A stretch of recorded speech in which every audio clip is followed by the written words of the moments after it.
You've been listening to Aaron Patterson. He was just pardoned and walked out of the gatehouse here at Pontiac, Illinois. He said that he's going to try and get back into society to do the best he can, and he wants to focus his life and he wants the media to focus on the other inmates who are on death row. Reporting from Pontiac, Illinois, Cynthia Santana, CBS 2 News. Joining me now is Michael Sweeney. He is the attorney for some of the families. And first things first, Michael, Tom Royce is saying you guys stole his tape. Well, no, I think there was a little bit of a misunderstanding. I'll tell you what, David, this stuff is coming at me sideways, and it's making driving pretty dangerous. In fact, we passed one accident on the way over here. We're told there's 3 more up ahead. But as you can see, the traffic is still moving at a good pace. Chopper 5 has been in the sky covering this impromptu vigil since it began about 6 p.m. this evening. Let's take a look at the area right now. This is a shot of Madison Square Park. Well, John, you have your smoking section and your non-smoking section, but now you have your cell phone section. This right here is the cell phone zone. It was pretty emotional, Linda. You know, Juanita comes from a large family, 16 brothers and sisters, but tonight her family grew tenfold as she joined Reverend Meeks and members of the Salem Baptist Church on the South Side to thank all of those who helped in the search and prayed for her safe return. Now the news on CBS 2. These 2 boys wound up in a wild ride, sound asleep when their car was hauled away by a tow truck. It all happened in a matter of minutes while their mother was helping out a friend. Good evening, everyone. I'm Cynthia Santana. Well, many of the people who live in Dwight, Illinois, are mourning tonight the loss of 2 children whose bodies were found in the Des Plaines River this past week. And my son and Joshua was born at the same day. The Gleason children were buried with their favorite dolls at their side. Their mother said it was a sign of her love for them. And the children's father, Patrick Gleason, has not been charged with their murders, but he has been charged with murdering his girlfriend in Holland, Michigan, unlawful flight, and kidnapping. He appeared in court on those charges last Saturday. His next court date has not yet been set. Tonight, police are looking for a suspect in the brutal beating of an 83-year-old woman. They say the woman was beaten inside her own apartment in the 8200 block of South Ingleside. It happened around 1:30 this morning. Neighbors reportedly heard the woman scream and called police. Officers found her suffering from blunt trauma. The woman is hospitalized in critical condition. And a Northwest Side mother of 10 is missing, and her family is asking for your help in finding her. 68-year-old Ann Shorn was last seen at Cook County Hospital yesterday afternoon. She's described as 4'9", 180 pounds, and she uses a cane. Her children say she just hasn't been herself lately, and they're worried. Anyone who may have seen Shorn is urged to call police. Beat the numbers later on in this newscast for sure. Yeah. I got to check mine. Well, coming up, many of us will fly somewhere to spend the holidays with loved ones. We're going to tell you what to expect at Midway and O'Hare during the next couple of days. You're watching the news on CBS 2 with John Davis, Cynthia Santana. Well, you mentioned the rain. Well, the bigger question that everybody's asking tonight is, will the Cubbies even be able to take to the field? Those constant rain showers have drenched most of them. Yeah, we'll keep our fingers crossed. Thanks, Mary Kay. Well, a cloud hung over today's graduation for Glenbrook North High School, and it's not just in the sky above the ceremony. The graduation took place in the wake of last month's notorious off-campus hazing incident. Even as seniors and their families were arriving for today's commencement, 31 classmates were not allowed to participate. They were the students expelled for their roles in the May 4th videotaped hazing in which senior girls beat and showered junior girls with filth. Well, those seniors can still receive diplomas if they agree to do community service, undergo counseling, and if they do not try and make money by cutting a book or movie deal. Secretary of State Jesse White was honored in Glenview today for his mitzvahs, or good deeds, on this mitzvah day. The day is designed to encourage people of all faiths to help their communities and honor those making extraordinary efforts.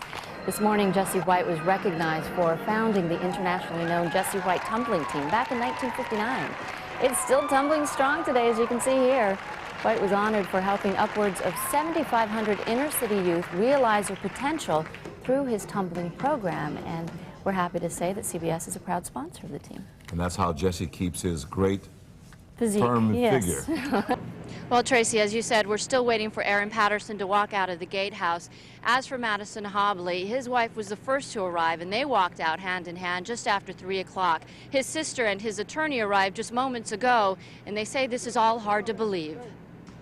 It took 16 years for Madison Hobley to see this day, a day he could walk out of Pontiac Correctional Center with his wife by his side as a free man. It's It's a dream come true, finally. You know, I just thank God that this day has finally came. Hobley is one of 4 men Governor Ryan pardoned this afternoon. And I think Governor Ryan is a very courageous man. I think he's an honest man, you know, to recognize my innocence and have the courage to free me.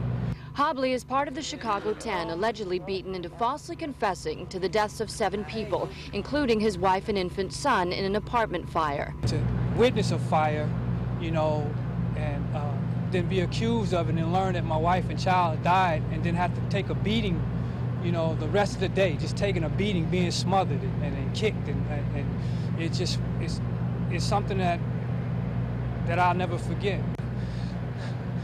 And I love my wife and my son. Guys, can you tell us about doing days? This is Aaron Patterson. He just walked out. Let's listen in. How's it feeling out? It's unbelievable. Aaron, how are you going to make up for last time? I can't do that. I can't do that, but I'm working for all the inmates on death row. I'm going to be actively involved in helping them prove their innocence. How do you plan on getting back into society? I had 16, 17 years to sit in my cell and strategize on how I can best get out in society without going to and fro, you know. So You've been listening to Aaron Patterson. He was just pardoned and walked out of the gatehouse here at Pontiac, Illinois.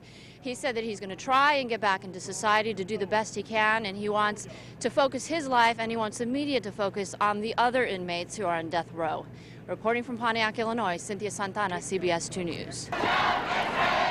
They came by the hundreds, many on buses, but shared only one view. Free Palestine! For Israel to withdraw from Palestinian towns. We're here to set an example to let people know that what Sharon is doing is wrong. You can't keep going on killing innocent children and innocent people.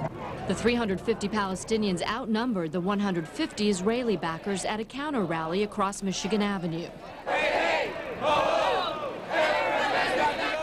We are here to bring one message to the American people, that there is no way that the terror can continue. But as both sides chanted for peace, unrest quickly broke out. If people die for my country, I'll get arrested for my country, yeah. One of the other guys came in this side and he attacks here. And the police, instead of taking him out, he confiscated our guys. Well, piece of And this Israeli supporter was escorted by police away from the crowd. And during our interview with a member of Chicago Israeli, another confrontation. Because it's all about freedom. Of even carrying this. Don't you feel ashamed of doing this? You are a criminal. Hitler did worse than what you did to us. Police lined both sides of Michigan Avenue, and protesters lined their sides with signs and flags. The rally crossed the Michigan Avenue Bridge and delivered the same message to the Israeli consulate. I want to see peace. Everybody live in peace. You're trying to pay a bill, you have to get in that line. It's that time of year again down at the Cook County Treasurer's office. 936.23. Time to pay those property taxes. Go ahead, here, ma'am. But in the middle of taking care of their first installment, Chicagoans got something a little extra. Amen. They would witness devotion and love for her. This is a little extra. 9-month-old Jocelyn Pinto. In the name of the Father, the Son, the Holy Spirit, now and ever. You see, her mom, Annabelle, is being deployed to fight in the war against Iraq.